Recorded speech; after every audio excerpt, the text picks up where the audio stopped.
আসসালামাইকুম। সুন্দর সুন্দর আম গাছ আছে, দেখেন ভিডিও না পাঠাচ্ছি আপনাদের দেখানোর জন্য। যত ধরনের আম লাগে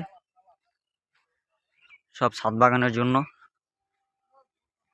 পুরো আমের বাগানেরই। এই দেখেন আমের সাইজ, এই যে বনসাই টাইপের এটি, এটা পুরো আমের বেড এইগুলোর ভিতরে।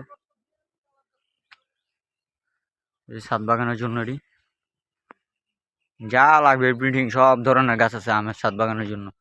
এই যে আমের বাগান, এটা ওই মাথায় আছে আরো বেড সুন্দর সুন্দর। আপনারা এই ভিডিওগুলো শেয়ার করে দিয়েন দেখানোর জন্য মানুষেরে, আরো সুন্দর সুন্দর ভিডিও দিতে পারি আপনাদের। শুধু বনসাই টাইপের আম গাছ যা লাগে, যত ধরনের গাছ লাগে। এই যে ভিতরে আম গাছ আছে সুন্দর সুন্দর, যত ধরনের গাছ লাগে এই দেখেন, যত ধরনের কত সুন্দর সুন্দর আম গাছ। মাশাআল্লাহ মাশাআল্লাহ, আম গাছের শেষ নেই।